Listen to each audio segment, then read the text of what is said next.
Hello students,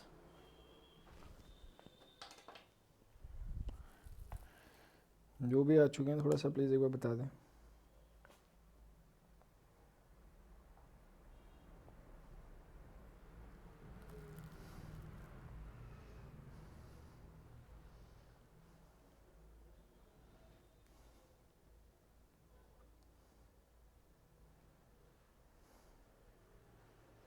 hello Arya, Pranshu, hello, जय हिंद। जय हिंद टू ऑल ऑफ यू।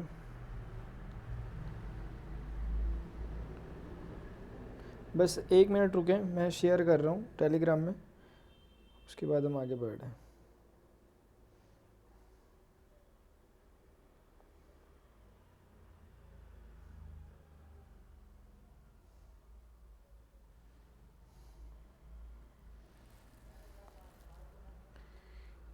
जय हिंद हर्षद, अयान, प्रांशुपाल।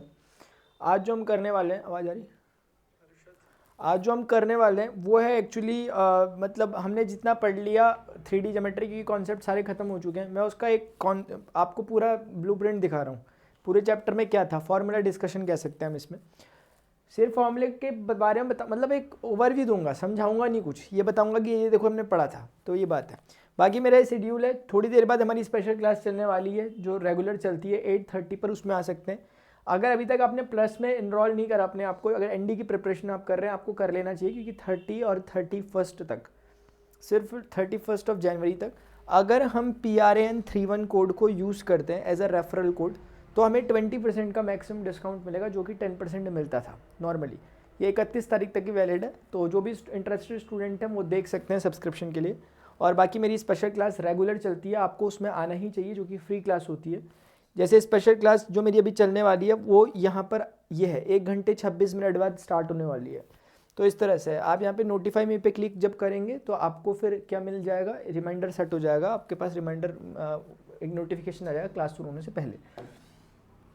ठीक है, अभी स्टूडेंट मैं फटाफट से क्विकली फॉर्मूला रिवीजन कर रहा हूँ। मैं देखना चाहूँगा कौन यहाँ पर पहले है और फिर कौन नहीं है यहाँ पर। शाबाश Shiv, good evening Shiv, very good, शाबाश। तो देखना मैं क्या कर रहा हूँ, मैं फटाफट से जितना हमने पढ़ा 3D को बाइफरकेशन कर रहा हूँ 3D का, कि जो 3 डायमेंशनल ज्योमेट्री होता है उसमें हम क्या पढ़ते हैं उसको एक बार देख लो हल्के से। 3 डायमेंशनल जो ज्योमेट्री हम पढ़ते हैं वो कैसे पढ़ने का अप्रोच, यानी कि रिवाइज करने का अप्रोच क्या होगा। सबसे पहले इसको 3 बाइफरकेशन में इसके करता हूँ इस तरह से।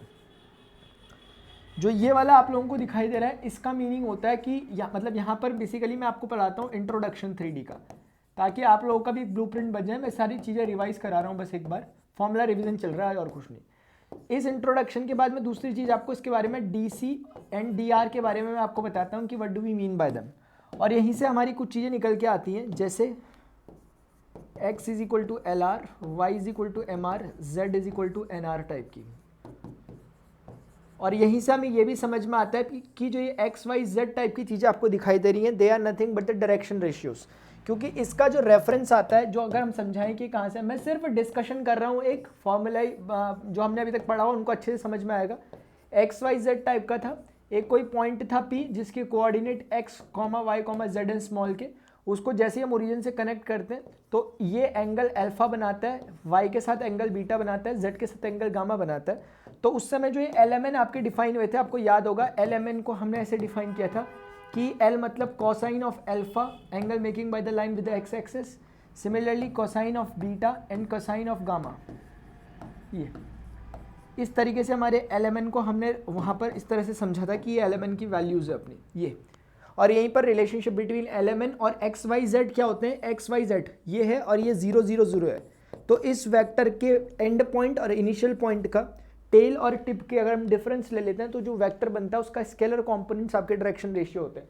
इस केस में x - 0, y - 0, z - 0, यानी कि XYZ आपके डायरेक्शन रेशियो है, LMN डायरेक्शन कोसाइन है, और R क्या है, यहाँ से यहाँ तक OP का जो मैग्नीट्यूड है ये हमने यहाँ पढ़ा रहता है। उसके बाद हमने काम की चीज़ जो यहाँ और पढ़ी थी वो ये थी कि L² + M² + N² = 1 होता है। यानी कि इसको दूसरे शब्दों में हम ऐसे भी समझ सकते हैं कि ये कहने की कोशिश कर रहे हैं सिर्फ कि cos² alpha + cos² beta + cos² gamma = क्या होता है, 1 होता है। कई बार क्वेश्चन पूछ लिया जाता है, एनडीए में कई बार 12th में बच्चों के साथ पूछा गया क्वेश्चन, इस पर बेस तो क्वेश्चन बन जाता है, और जिसने थोड़ा सा भी पढ़ा है उनको बहुत हैबिचुअल रहते हैं वो इस चीज़ के साथ कि ऐसा होता ही है।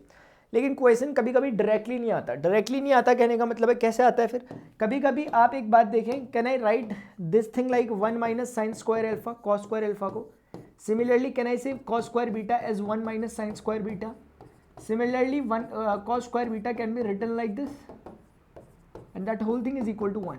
So from here I am saying but 1 1 2 3 एक गया 2 बचा, and all those negative quantities can be shifted towards the right hand side, so that will be sin square alpha plus sin square beta plus sin square gamma.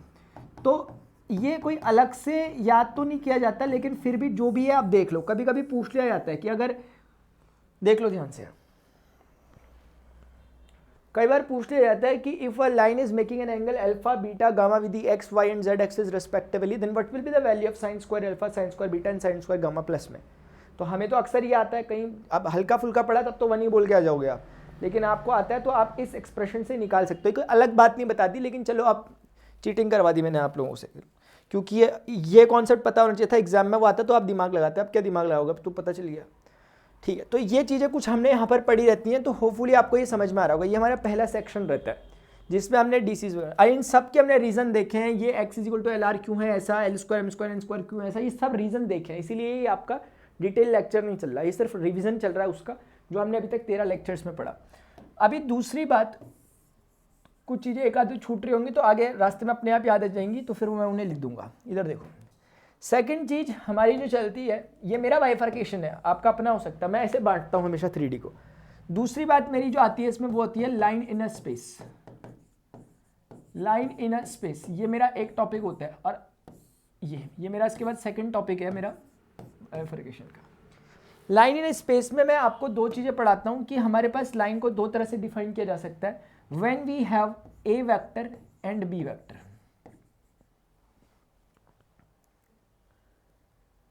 अब इसका meaning क्या है तो ये समझना है, लेकिन इसको मैं थोड़ा सा अच्छे तरीके से लिख देता हूँ उसको थोड़ा सा, ताकि आप लोगों को समझ में आ जाए। जो हमें गिवन टर्म्स होते हैं यहाँ पर, वो होता है एक तो हमें पता होता है पॉइंट किस पॉइंट से लाइन पास कर रही है, और दूसरा एक पैरेलल वेक्टर हमें पता होता है जहाँ से लाइन पास कर रही है। पैरेलल वेक्टर को हम बी वेक्टर कहते हैं, गिवन पॉइंट के पोजीशन वेक्टर को हम ए वेक्टर कहते हैं। ये हमने पढ़ा हुआ है, मैं जस्ट रिवाइज करा रहा हूँ ताकि आप लोगों की आंखों के सामने सारी चीज़ें आ जाए। क्या होता था इसमें ये होता था कि ये अपनी एक एक्स एक्सिस होती थी, ये अपनी वाई एक्सिस होती थी, ये अपनी एक जेड एक्सिस होती थी। कोई भी लाइन जो अपनी लाइन थी वो यहाँ से जो पास करती थी, इस पॉइंट से किसी पॉइंट से पास करती थी, तो बहुत सारी लाइन पास कर सकती है, लेकिन ये ऐसे पास करती थी कि किसी गिवन वेक्टर बी के हमेशा पैरेलल रहे, और गिवन वेक्टर बी के जो डायरेक्शन रेशियोज थे हम उनको इस तरह से बोला करते थे। और ये जो पॉइंट है इसको point P x1, y1, z1 कहा कर सकते हैं हम, और इसको जब ओरिजिन से कनेक्ट करते हैं तो जो पोजीशन वेक्टर बनता है उसका नाम ए वेक्टर होता है। और इसी लाइन में जो अपनी रिक्वायर्ड लाइन है, इस लाइन में कोई भी एक जनरल पॉइंट जो सभी पॉइंट को रिप्रेजेंटेटिव है, उसको कनेक्ट करने से जो वेक्टर बनता है that will be called as R vector small का। ये चीज़ हमने पढ़ी थी। तो जब हमने इस चीज़ में अपना इगड़म तिगड़म सब लगाया था, हमने पूरे कॉन्सेप्ट्स वगैरह सब डिस्कस किए थे, तब हमें अंत में एक बात मिली थी कि इससे जो लाइन की इक्वेशन निकलती है, इस लाइन की इक्वेशन होती है R vector is equal to A vector plus lambda times of B vector. इसे कहते हैं कि ये इसकी लाइन की कौन सी फॉर्म है, लाइन की ये वेक्टर फॉर्म है, वेक्टर फॉर्म कहते हैं इसे।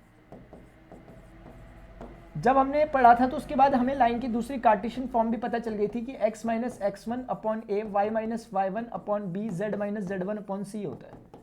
अब इसका मीनिंग क्या था, इसका मीनिंग ये था कि जो भी x1, y1, z1 दिखाई दे रहे हैं वो गिवन पॉइंट के कोऑर्डिनेट है, जो गिवन पॉइंट था, और ये ए बी सी कौन है, ये गिवन वेक्टर के डायरेक्शन रेशियो है। किसी भी वेक्टर के scalar component A B C, किसी भी वेक्टर के उसके डायरेक्शन रेशियो कहलाते हैं।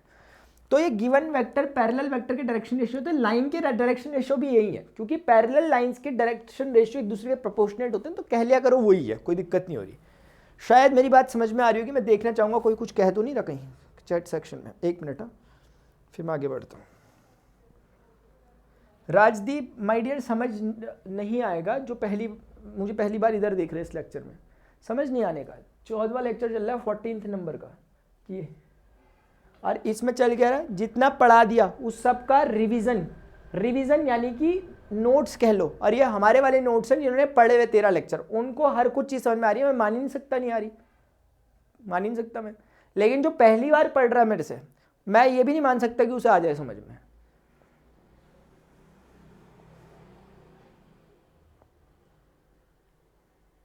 हाँ गुड पुनीत, पुनिया सवास, ठीक है। तो मैं इसे करा लेता हूँ क्योंकि बहुत से बच्चे हैं जो बाद में लेक्चर्स को रिकॉर्डिंग में देखते हैं, मुझे पूरा भरोसा है उन्होंने 13 लेक्चर पूरे देखे हैं, इसलिए उन्हें मज़ा आ रहा होगा। आगे बढ़ते हैं, ठीक है, क्योंकि कुछ नियम कायदे कानून होते हैं चीज़ों के, ठीक है ना, अभी ऐसे समझ नहीं आने का, आएगा ही नहीं, ठीक है।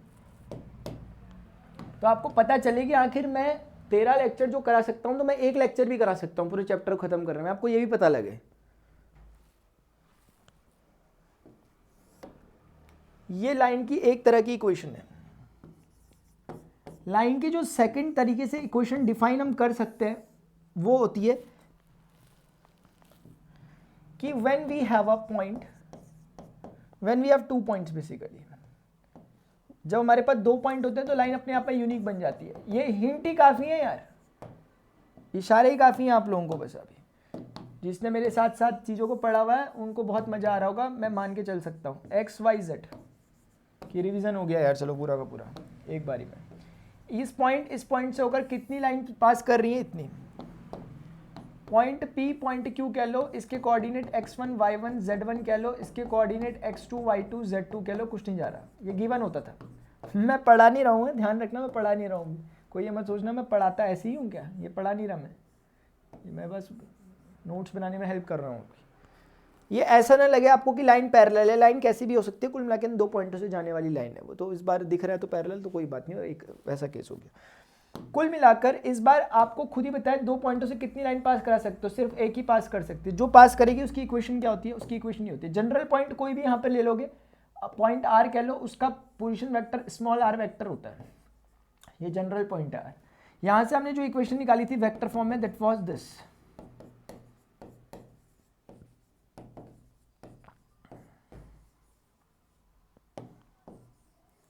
वेक्टर फॉर्म होती है, अरे रिजेंबल करती है उसकी तरह, मैंने आपको उस दिन सब बता रखा, अभी बताने का बिल्कुल माहौल ही नहीं है।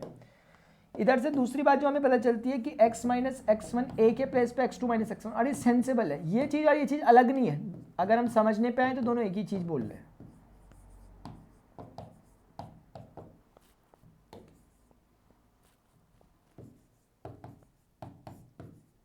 ये इसकी कार्टेशियन फॉर्म हुआ करती है जो नीचे लिखी, यानी कि ये जो लिखी है इसे कहते हैं कार्टेशियन फॉर्म। ये हमने सब पढ़ी है, कौन कैसे क्या क्या नहीं, 1 घंटा पूरा लिया है इस चीज़ में, अभी तक 2 घंटे का काम कर चुके हैं, पता है आपको, जो हमने अभी तक कर दिया 2 घंटे का काम हो चुका है।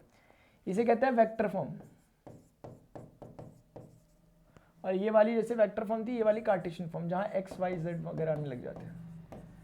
तो लाइन में बेसिकली पहले तो हमने 2 तरह से लाइन को डिफाइन किया, ये अभी सेकंड वाला ही टॉपिक चल रहा है। मैंने आपको बताया मेरा बाइफर्केशन इस तरह का है कि एक टॉपिक इंट्रोडक्शन था, दूसरा लाइन इन स्पेस।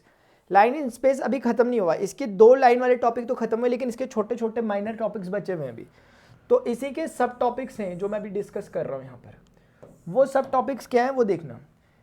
इसके जो सब टॉपिक्स हैं उनमें सबसे एक जो अगला टॉपिक आता है वो आता है एंगल बिटवीन लाइन्स, यानी कि इसी में ए हो गया, बी हो गया, सी पार्ट इसका, वो आता है it is about angle between lines. और लाइन के बीच का एंगल मैंने आप लोगों को उस दिन प्रॉपरली समझाया था कि कोई भी 2 लाइन के बीच का जो एंगल होता है वो असल में कुछ और नहीं, 2 पोजीशन वेक्टर जो होते हैं, जो B1 और B2 वेक्टर होते हैं, उन्हीं के एंगल्स का हिसाब किताब होता है।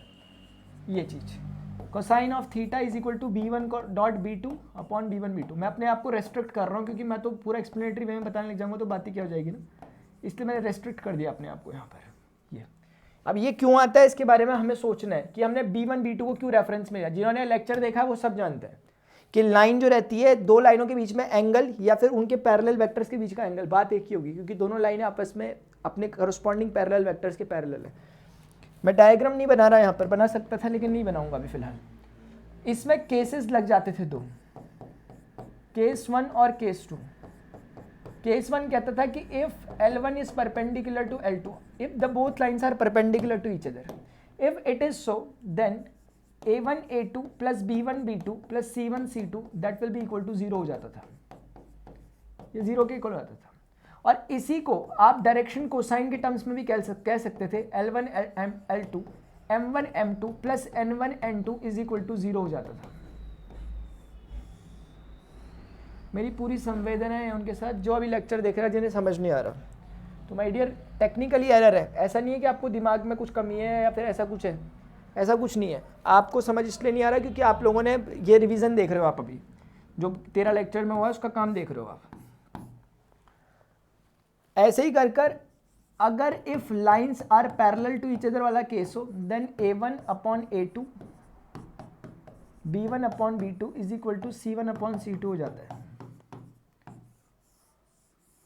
और साथ में यही रेशियो डायरेक्शन कोसाइंस के साथ भी चलता है।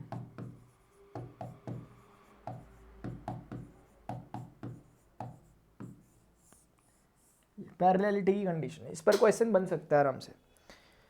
हो सकता है कि अभी थोड़ा सा अपने को हल्का सा, मतलब आप बोल लो कि जब रिवाइज कराई हो तो थोड़ा सा ढंग से तो करा दो, एटलीस्ट लिख दो चीज़ों को जो जो लिखी हुई है, जो यहाँ पर शो हो रही है उनको तो बताना पड़ेगा। असल में जो ये लाइन होती है आपकी ये होती है, एक लाइन आपकी ये रही होगी, उनमें 2 लाइनों में एक लाइन ये रही होगी और 2 लाइनों में दूसरी लाइन आपकी ये रही होगी। ये आपकी 2 लाइन्स रही होंगी, इसको मैं लाइन 2 कह देता हूँ और इसको मैं लाइन 1 कहता हूँ। ये 2 लाइनें रही थी अपनी। इन 2 लाइनों में हमारे पास ये जो B1 है और ये जो B2 है, इनकी वैल्यूज इस प्रकार की थी। B1 is equal to A1 I cap plus B1 J cap plus C1 K cap and in the similar way the value of B2 was A2 I cap plus B2 J cap plus C2 K cap. तो आप थोड़ा बहुत general knowledge से भी समझ सकते हो कि if that theta is equal to 90 that only means cos 90 0 B1 B2 is equal to 0 B1 dot B2 must be equal to 0 और इन दोनों का डॉट प्रोडक्ट 0 का इक्वल होने का मतलब है A1 A2 B1 B2 C1 C2 0। ये ठीक है, ज़्यादा नहीं समझाना, ठीक है ना। ये तो एंगल एक होता है, अभी भी खत्म नहीं हुआ, लाइन का पार्ट चल रहा है। लाइन के 2 पार्ट पढ़े थे हमने, लाइन को कैसे डिफाइन करते हैं, उसके बाद एंगल और उसके बाद डिस्टेंस, फिर खत्म हो जाता था लाइन। तो डिस्टेंस हमने पढ़ी थी लाइन के बीच में, वो मैं आपको समझा दूँ। हमने जो इसमें जो D पढ़ा वो हमने पढ़ा हुआ डिस्टेंस। अब डिस्टेंस हमारी 2 तरह से थी, distance between 2 lines, distance between 2 lines हमने पढ़ा था। और जो ये डिस्टेंस, पहले मैं देखूं यार कोई है भी यहाँ कि नहीं है, खैर ये कोई नई बात नहीं है, वैसे देखते हैं। चलो मुझे कोई बताएगा तो नहीं जो यहाँ पर है?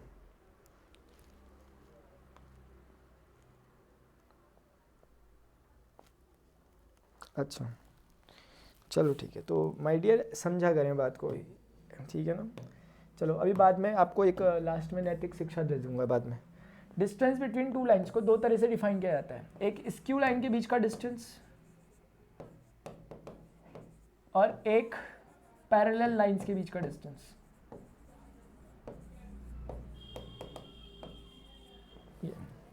स्क्यू लाइन उसे कहते हैं neither intersecting nor parallel, intersecting nor parallel, ठीक है। और इसके बारे में मुझे खास कहने की जरूरत नहीं। पैरेलल लाइंस यानी कि क्या कहूँ अब, theta 0 and lying on a same plane, मतलब समझ गए।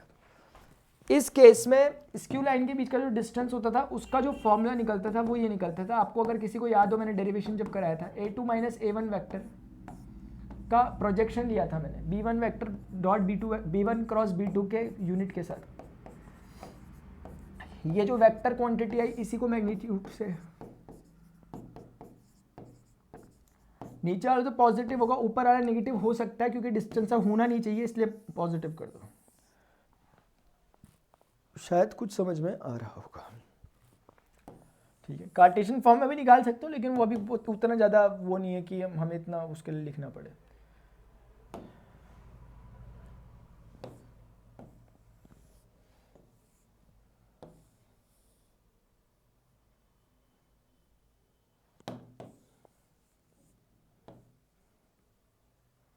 ओहो, एक मिनट, गुड, ये इसका फॉर्मूला था।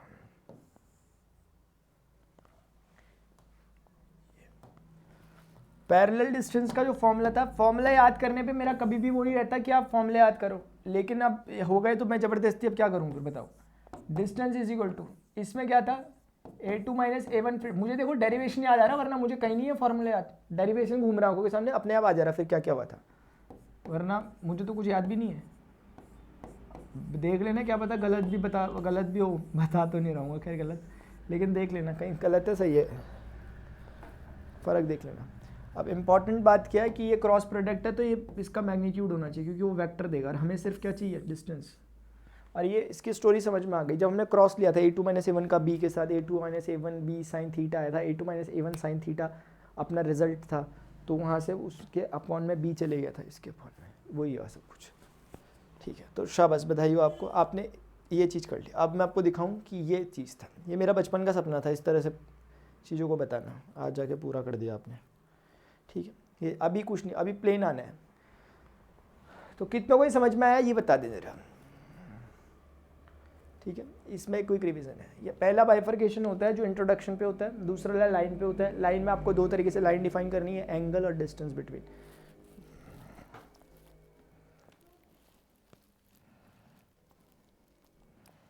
ज्ञान सिंह पीडीएफ टेलीग्राम में मिलेगी।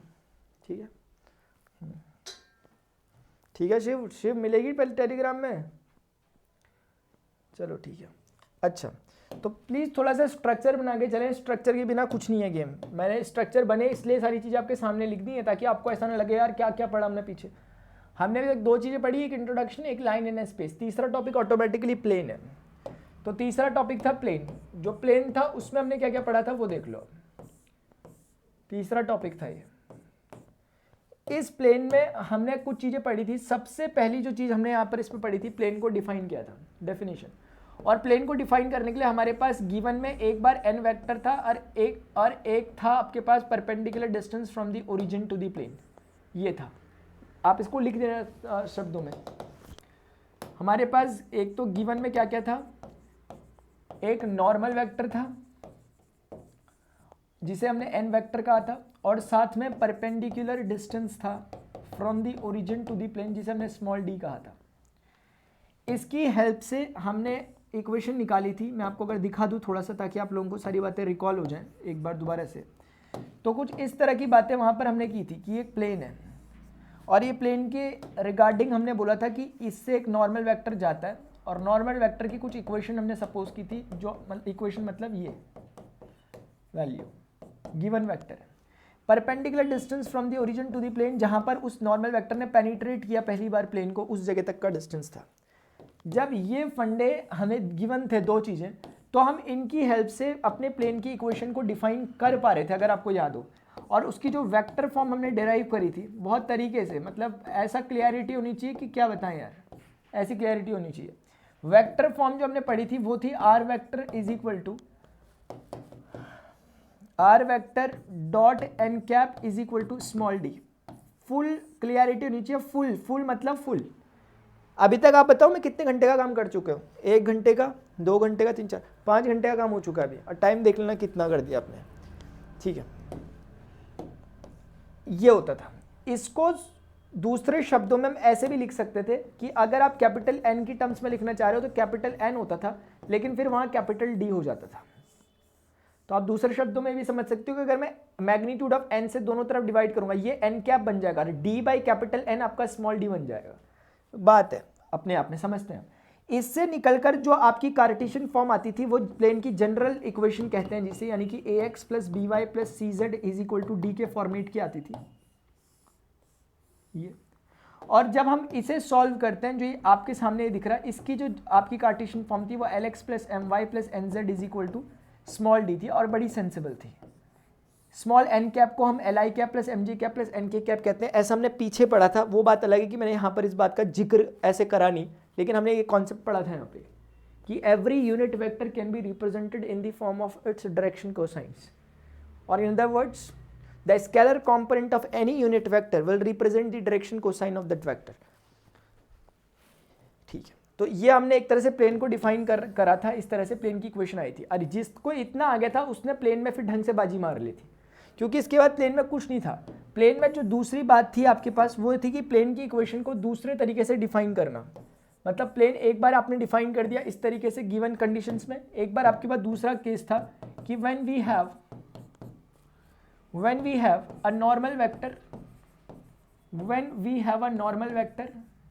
And now this time we have a given point instead of a perpendicular distance from the origin, और उसका पोजीशन वेक्टर ए वेक्टर हमने सपोज किया था।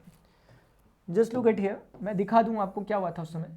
X axis that was our Y and Z axis, somewhere here we have a plane which is passing through the point, let us say point P, whose coordinates are given by x1, y1 and z1, given coordinate.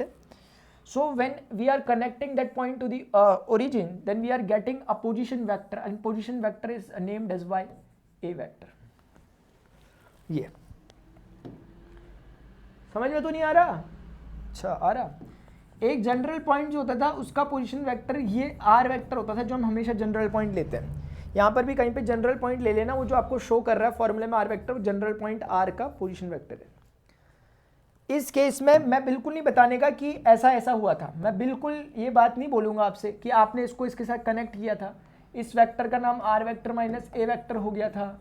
फिर मैं आपको ये बिल्कुल नहीं कहने वाला कि जो वो नॉर्मल वेक्टर था जो कि परपेंडिकुलर टू दी प्लेन था, ये जा रहा था कि भाई नॉर्मल वेक्टर जो equation A I cap plus B J cap plus C K cap type की रख रहा था। अब मैं आपको ये नहीं कहूँगा कि नॉर्मल वेक्टर प्लेन के परपेंडिकुलर था और आर वेक्टर माइनस ए वेक्टर प्लेन पर बैठा हुआ, यानी कि आर वेक्टर माइनस ए वेक्टर और नॉर्मल वेक्टर आपस में परपेंडिकुलर है, और अगर दोनों परपेंडिकुलर है तो उनका डॉट प्रोडक्ट 0 के इक्वल होगा, ऐसा मैं बिल्कुल नहीं बताऊँगा। ठीक है,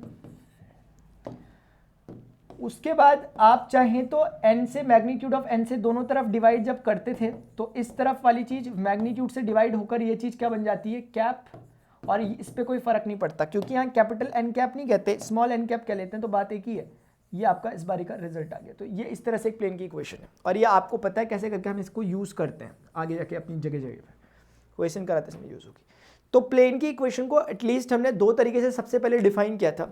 उसके बाद हमें एक तीसरी बात भी यहाँ पर पता चलती थी कि जो प्लेन होता है उस प्लेन पे कुछ कंडीशंस होती हैं, उनको मैं अब थोड़ा सा आगे डिफाइन कर लेता हूँ ताकि आप लोगों को थोड़ा सा अजीब सा ना हो उसमें देख के। तो इसको पहले खुल के देख लो जरा जो भी लिखा हुआ, ठीक है। ये उसके बाद हमने कुछ और टॉपिक डिस्कस किए थे, मैं फटाफट से आपके साथ डिस्कस कर लेता हूँ, ठीक है ना, देखेंगे जरा। उसके बाद हमने जो नेक्स्ट चीज पढ़ी थी वो ये पढ़ी थी कि plane passing through three given points, मैं सिंपल शॉर्ट वर्ड्स में लिख रहा हूँ चीज को। इसके लिए मैंने आपको एक चीज डिस्कस करी थी अभी, क्योंकि वो चीज डिस्कस करना या वो कोई अभी डायरेक्ट फॉर्मूला लिखना सही नहीं है, डायरेक्ट बता देने से ही काम सही हो जाएगा। एक कोई भी प्लेन होता है उसको डिफाइन करने के लिए कभी कभी कोई पूछ सकता है कम से कम कितने पॉइंट की जरूरत है। जैसे लाइन को डिफाइन करने के लिए कम से कम 2 की, तो प्लेन को 3 की, अब वो भी non collinear. P point, Q point, R S point कह लेता हूँ, और एक आर पॉइंट जनरल पॉइंट हो गया। कहने का मतलब है पहला पॉइंट जो गिवन है उसका पोजीशन वेक्टर ए वेक्टर कह लेता हूँ, दूसरे पॉइंट का गिवन वेक्टर का पोजीशन वेक्टर बी वेक्टर कहता हूँ, तीसरे पॉइंट का पोजीशन वेक्टर सी वेक्टर कहता हूँ, जनरल पॉइंट का पोजीशन वेक्टर आर वेक्टर कह लेता हूँ। मैंने आपको बताया था कि किन भी गिवन पॉइंट्स में से किसी भी 3 में से किसी भी एक को छांट लो। मैंने पी को छांट लिया, क्यू से मिला लो, पी को एस से मिला लो और पी को आर से मिला लो। अब पी जो क्यू और एस से मिला हुआ है, यानी कि पी क्यू वेक्टर और पी एस वेक्टर जो है उसको लिख लो, और जो तीसरा वेक्टर है पी आर वेक्टर उसे भी लिख लो। All 3 are lying on a plane, तीनों की तीनों रेड लाइंस आपको प्लेन में दिखाई देंगी क्योंकि सारे पॉइंट प्लेन में ही है। But when we are taking the cross product of this one, then that thing will be perpendicular to the plane. Now this thing will be perpendicular to the plane out of the plane, and this is again lying on a plane. So they both are, that means perpendicular to each other. So if they both are perpendicular, so if we are taking the dot product of them, then definitely we will getting the 0 result. Dot product of any two vector will always give us 0. That's why we are saying this. ठीक है, तो ये इसकी condition थी, ये इसका जो था आप वो कह लें, ये इसका था हिसाब किताब। उसके बाद हमने क्या पढ़ा होगा प्लेन पासिंग के बाद? हमने इसके बाद एक पढ़ी थी इंटरसेप्ट फॉर्म। बस खत्म होने वाला, गेम 25 होने ही वाला है। हमने इसके बाद इंटरसेप्ट फॉर्म पढ़ी थी। इंटरसेप्ट फॉर्म आपको पता है, इस वीडियो को मैं रेफर करूंगा बाद में बच्चों को जो अपनी बोर्ड की तैयारी कर रहे होंगे, इसलिए मैं बना रहा हूँ उसे। जो अपने एनडी का प्रिपरेशन का मतलब क्रक्स देखना चाहते होंगे 3D के, उनको रेफर करूँगा ये वीडियो में, ठीक है।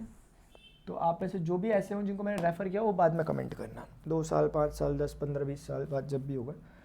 इंटरसेप्ट फॉर्म होती है कि यार अपने पास ये एक तरह से x होता है, ये एक तरह से y होता है, ये एक तरह से z होता है, और यहाँ से हमारे पास एक प्लेन है जो कि x y z एक्सिस तीनों को इंटरसेक्ट कर रहा है। एक नहीं, हर प्लेन ऐसा करता है।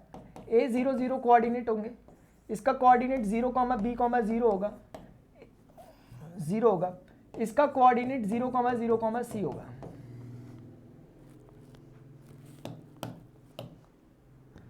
Now what?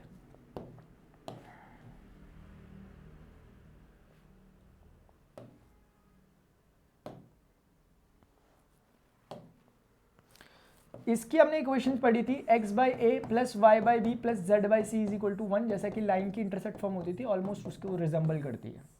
ये इसकी फॉर्म थी। ए बी सी यहाँ पे correspondingly x Y and z intercept है, यानी कि एक्स एक्सिस पर कहाँ पर कितनी दूरी पे ओरिजिन से कट कर रहा है, ए डिस्टेंस पर, वाई को कितनी दूरी पे, बी डिस्टेंस पर, जेड को सी दूरी पे कट कर रहा है, तो वो चीज़ थी। ये इंटरसेप्ट फॉर्म ने पढ़ी थी। इस इंटरसेप्ट फॉर्म को पढ़ने के बाद हमारे पास कुछ चीज़ें और थी, जैसे कि एक बात थी plane passing through the intersection of points, plane passing through the intersection of two planes।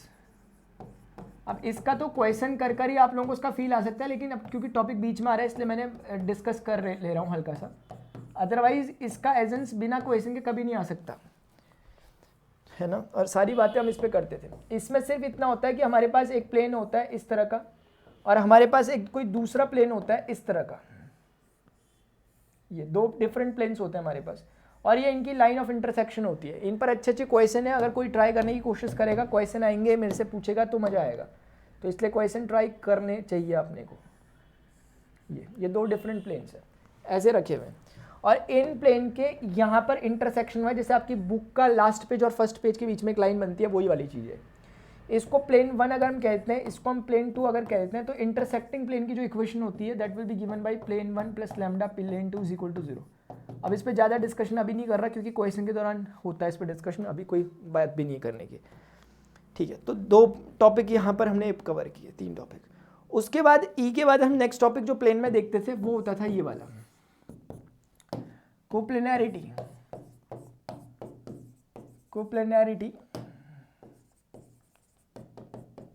कोप्लेनैरिटी of lines. 2 line एक ही प्लेन में है कि नहीं है कैसे पता चलेगा? बिना कुछ भी करे मैथ्स पता कर देती है। मैथ्स बोलती है कि यार अगर मैं इतना कहाँ जा रहा, मैं तो सोच रहा है मेरा प्योर टॉपिक है, मैं तो रिवीजन करा रहा ना, एक्स वाई जेड। अब ऐसी चीज़ें क्योंकि मुझे भी याद नहीं है, इसलिए मैं भी नहीं चाहूँगा कि आप भी याद करें, आप भी करके देख लो एक बारी में।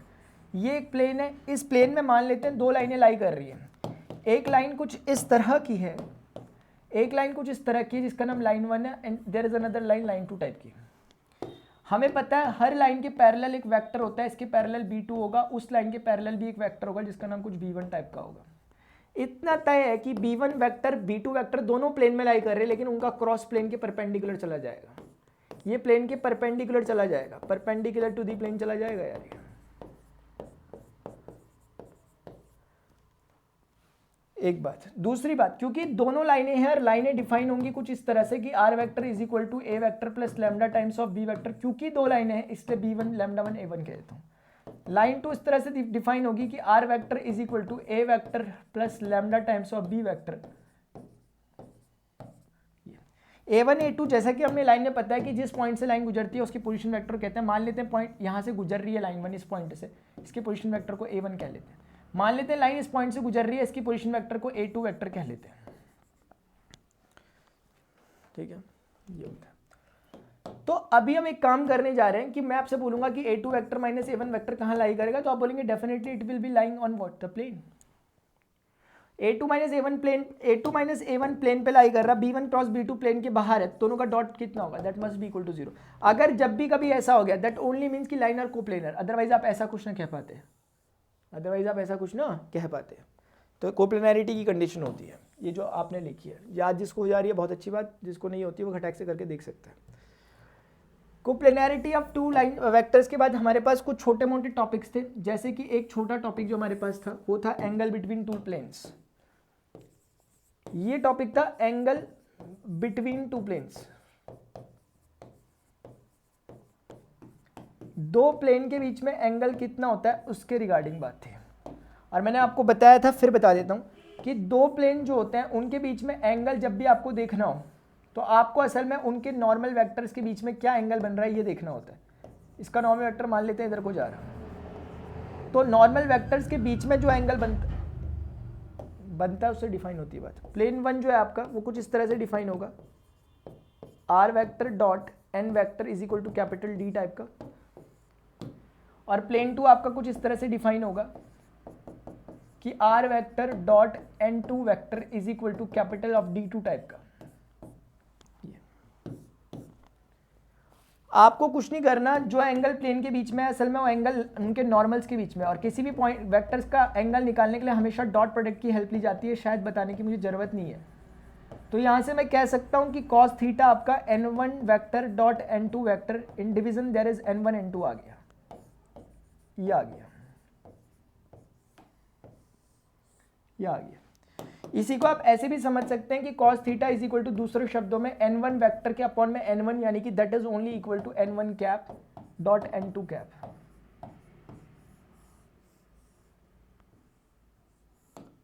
ये हो गया, दोनों बातें एक ही। क्योंकि आप नॉर्मल वेक्टर्स के बीच में एंगल लो या उनके यूनिट वेक्टर्स के बीच में एंगल लो, they will both make the same angle as the vector n1 and n2 are making with each other. ये हो गया।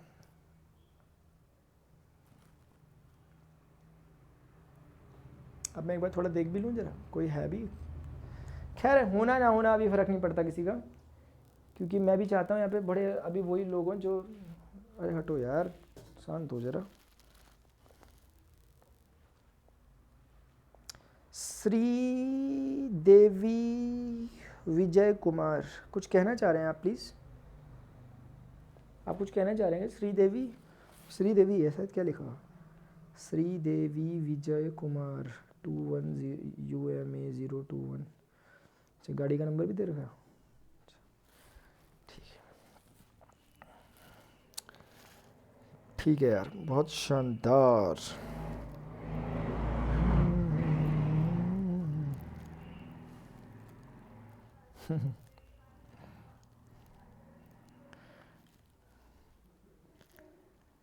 कोई कुछ बोल नहीं रहा, क्या बात, नाराजगी कुछ?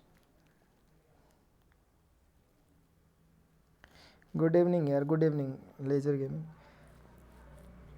पहले बता दूं, वो बच्चे दूर रहें इस क्लास से, अभी जिन लोगों ने कोई रिवीजन नहीं देखा दूर रहें इस क्लास से, ठीक है ना, वरना खाम खा आपका शाम बेकार हो जाएगी, ठीक है।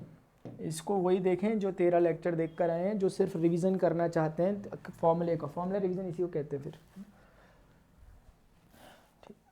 एंगल के बाद हमने पढ़ा था कि angle between plane and line, plane और लाइन के बीच के एंगल को मैंने आप लोगों को ऐसे समझाया था। मैंने कहा था कि देखो यार ये प्लेन है, इस प्लेन से होकर एक लाइन जा रही है, मान लेते हैं लाइन है, और लाइन की इक्वेशन होगी आपकी कुछ a वेक्टर प्लस इस टाइप की। प्लेन अगर आपको गिवन है तो प्लेन की इक्वेशन कुछ इस तरह की होगी, स्मॉल d या फिर कैपिटल N कह दो और उस तरफ कैपिटल D रख दो। कुल मिलाकर ये जो जगह है यहाँ से जो ये चीज़ जा रही है ये एक n कैप है, या आप n वेक्टर कह सकते हो। ये एंगल इनके बीच में थीटा बन रहा है, क्योंकि लाइन है इसके बगल में b वेक्टर होगा लाइन के बगल में, तो जो एंगल इनके बीच में बन रहा है वही एंगल बेसिकली देखा जाए तो नॉर्मल और बी वेक्टर के बीच में बन रहा है।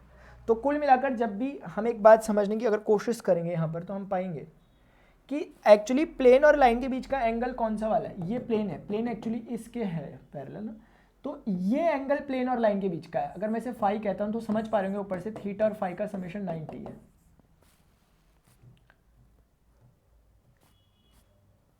ये रिलेशनशिप होता है। तो आपको कुछ नहीं करना, आपको पहले थीटा के लिए काम करना है। थीटा क्या है? नॉर्मल वेक्टर और बी वेक्टर के बीच का एंगल। तो कैसे निकलेगा कॉस थीटा? नॉर्मल वेक्टर और बी वेक्टर के बीच का एंगल है, तो दोनों के मैग्नीट्यूड से डिवाइड, एन वेक्टर का मैग्नीट्यूड 1 ही होगा, बी वेक्टर का मैग्नीट्यूड इतना हो जाएगा। चाहो तो आप इसे भी बी कैप कह सकते हो, चाहो तो आप बी वेक्टर के अपॉन में मैग्नीट्यूड है उसको भी उठा के बी कैप कह सकते हो। ये हो गया। शायद समझ रहे होंगे, लेकिन थीटा अपना कंसर्न नहीं है. We have to replace our theta by 90 - 5 from that relation. अब जो ये साइन फाई आया, इसमें जो ये फाई है that is our required result.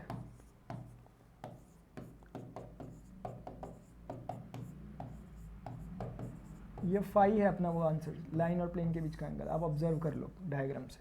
जिसको समझ नहीं आ रहा, सीधी सी बात है, लेक्चर का डिटेल जाके देखना जहाँ डिटेल में पढ़ाया था. अभी तो कुछ पढ़ा ही नहीं रहा हूँ मैं, तो सिर्फ दिखा रहा हूँ बस. एक लास्ट टॉपिक जो इसका था, जिसको आपने कहना चाहिए आई टॉपिक. लास्ट टॉपिक था प्लेन का जो हमने कल पढ़ा था. Distance between point and a plane. Proper derivation इसका कराया था, ऑलमोस्ट आधा घंटा इसमें लगा था. अब देखो कितना लगेगा. पॉइंट गिवन होगा x1 y1 z1 टाइप का, और प्लेन यार यहीं कहीं पे गिवन होगा. ये प्लेन गिवन होगा. प्लेन मतलब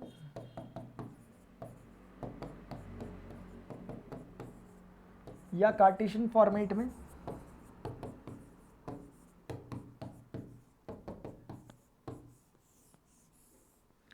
डिस्टेंस कोई निकालने के लिए कह रहा है कि यहां से लेके यहां तक का परपेंडिकुलर डिस्टेंस कितना होगा प्लेन तक का. प्लेन को जहां वो इंटरसेक्ट कर रहा है वहां तक का डिस्टेंस कितना होगा. तो वो डिस्टेंस d निकालने का एक सिंपल तरीका था कि जहां भी प्लेन की इक्वेशन में x है, इस x को डाल दो. y है तो इस y को डाल दो. z है तो इस z को डाल दो. और d जो है वो d को इधर ले आओ, मन कर रहा तो, और मॉड ले लो पूरे का. और अपॉन में x के कोफिशिएंट का स्क्वायर कर दो, y के कोफिशिएंट का स्क्वायर कर दो, z के कोफिशिएंट का स्क्वायर कर दो, स्क्वायर रूट ले लो. So that will be your required d. से कंफ्यूज मत होना कि पीछे वाला d जो था, इसलिए मैं इसको मैंने पहले भी जो कहा था dpp, वैसे ही मैं अभी भी कहूँगा. कंफ्यूज नहीं होने का, ठीक है ना. तो ये चीज़ कौन निकली, d प्लेन और पॉइंट के बीच का डिस्टेंस. हो गया खत्म गेम बच्चे, चैप्टर फिनिश. ठीक है, यही है. इसका एग्जाम्पल वगैरह मैंने आपको कल करा कर दिखा भी दिया था. और कोई अगर बाई चांस चाहता है, क्या पता चाहता हो बाद में कोई, तो देख लो. जैसे प्लेन मान लेते हैं 2x + 3y + 4z = 5 है, मान लेते हैं. और मान लेते हैं पॉइंट 1 2 3 है. तो उस प्लेन की इक्वेशन में जहाँ पर x है वहाँ 1 लिख दो, जहाँ पे y है वहाँ पे ये 2 लिख दो, जहाँ पे z है वहाँ पे वो 3 लिख दो. और जो 5 है उसको इस तरफ ले आओ हमेशा, जो भी कांस्टेंट टर्म है. मॉड्यूलस ले लो, क्या पता नेगेटिव में रिजल्ट आ रहा हो. अभी 2 का स्क्वायर, 3 का स्क्वायर, 4 का स्क्वायर, 4 4 9 13, 13 और 16 26, पता नहीं कितना होता होगा. 29 तो नहीं होता कहीं, देख लेना. डी का डिस्टेंस आ गया अपने पॉइंट और प्लेन के बीच का डिस्टेंस कितना आ गया. 2 1 2 3 2 6, 6 2 8 और 12 20 में से 1 पॉइंट 15/√29. रैशनलाइजेशन करने का मन कर रहा हो कर लेना. ऐसे करके इसका एग्जाम्पल हो गया. तो होपफुली मैं देखना चाहूँगा कि मैंने आज वर्ल्ड रिकॉर्ड बनाया नहीं बनाया. बना दिया यार. Correct 45 minute. करेक्ट, इसे कहते हैं टाइमिंग. करेक्ट 45 मिनट में जो है हमने पूरे जो 13 घंटे मान के चलने वो काम हमने किया 45 मिनट में. ठीक है, इसी को कहते हैं रिवीजन, और इसी को कहते हैं. तो मैं ये कहना चाहता हूँ आप लोगों को, चाहता तो मैं ऐसे भी पढ़ा सकता हूँ 3D, है ना. जैसे थोड़ा और आराम से पढ़ा लूँ तो क्या लगता है वो कितना लग जाएगा. अभी 45 मिनट कितना लग जाएगा, 2 दिन 3 दिन 4 दिन 13 दिन लिए हैं पूरे सारी बात पढ़ाने में. ठीक है ना. तो 13 दिन लिए हैं, तो इसका मतलब बात यही है कि यार वहाँ हर चीज़ डिटेल में बोली, यहाँ पे बहुत चीज़ें छूटी है. अभी बहुत चीज़ें छूटी है, लेकिन आप मुझे कह नहीं सकते कि छूट गई, क्योंकि आपको पता ही नहीं चल रहा छूटा क्या है. पता जब चलेगा जब हमें पता हो कि कुछ और भी है. वो तब पता चलेगा जब हमें डेरिवेशन पता, ये कैसे है, ये कैसे है, ये कैसे है. डेरिवेशन के जब पता होंगे तो उसी रास्ते में 10-50 चीज़ें हमें पढ़ने को आती हैं, और उसी का काम है. तो जितने लोग यहाँ पर मौजूद थे अभी तक, तो मुझे एक बार जय हिंद बोल दें फटाफट से, और मुझे बता दें क्या समझ में. मैं ये तो पूछूंगा नहीं खैर आपको कि समझ में आया कि नहीं आया.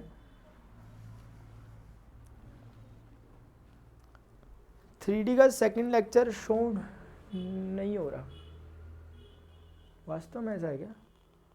प्रणव पांडे यूट्यूब चैनल में एक बार देख लेना, ठीक है ना. प्रणव पांडे में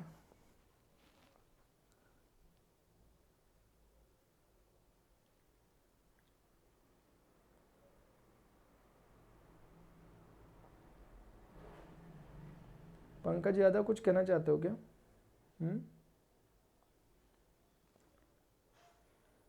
कुमकुम राजपूत आप कहते हैं आप नॉन मैथमेटिक्स स्टूडेंट है, कुछ टिप्स शेयर करूं। टिप तो यार ऐसे कुछ होते नहीं है वैसे, लेकिन बताऊं अगर मैं आपको, मेरी स्पेशल क्लास चलने वाली है ये थोड़ी देर बाद मेरी स्पेशल क्लास चलने वाली है, तो रोज़ चलती है, ऐसा नहीं आज ही चल रही, उस पर आया करो, ठीक है। मैं असल में ना ये जवाब, अब देखो आप तो नए होंगे, आप भी मुझे पहली बार देख रहे होंगे, लेकिन मैं, क्योंकि ऐसा होता है, मैं आपको बताना चाहूँगा टीचर की साइकोलॉजी, ऐसा होता है क्योंकि मुझे 3600 बार बच्चों ने ये बात बोल दिया, मैं हर बार बच्चों को बोलता हूँ आप क्लास में आओ एक बार, मैं नॉन मैथमेटिक्स को पढ़ा रहा हूँ। टिप वगैरह कुछ नहीं होता यार, पढ़ना पड़ेगा हमें, और पढ़ना पड़ेगा, ऐसा पढ़ना पड़ेगा कि आपको समझ में आ जाए। क्या कर सकता है एजुकेटर, इतना ही कर सकता है, वही कर सकते हैं सॉरी, तो वही करूँगा मैं यार, ठीक है। मैं ऐसा पढ़ाऊँगा आपको कि आपको सब कुछ समझ में आ जाएगा, फिर आपको उनमें प्रैक्टिस करनी है, वो आपकी अपनी मेहनत होती है, और टाइम आपको देना ही पड़ेगा। जब मैथमेटिक्स वाला बच्चा भी मैथमेटिक्स में जो 12th में भी पढ़ रहा है, फिर भी आके क्लास में पढ़ता है अगर चीज़ों को, तो हम तो फिर नॉन मैथमेटिक्स बैकग्राउंड से, तो हमें तो एक्स्ट्रा एफर्ट्स डालने की ज़रूरत है। तो कम से कम मैं कहता हूँ एक्स्ट्रा ना डालें, उतने ही डाल लें जितना वो डाल रहे हैं, क्लासेस में रेगुलर रहा करें। पंकज यादव, अच्छा कोई बात नहीं।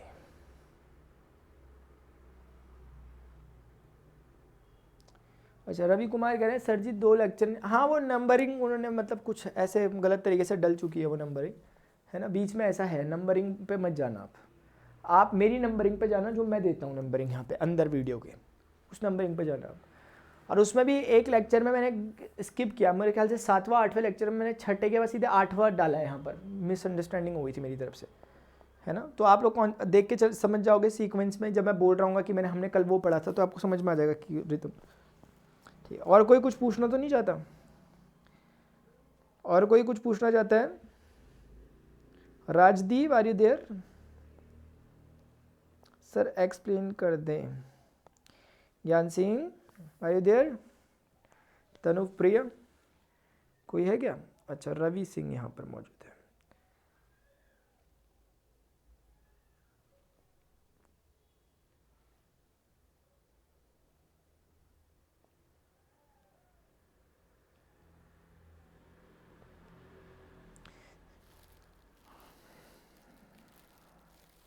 तो स्टूडेंट्स अभी के लिए इतना ही, मिलते हैं अपने नेक्स्ट सेशन में, till then good bye, see you, take care, जय हिंद।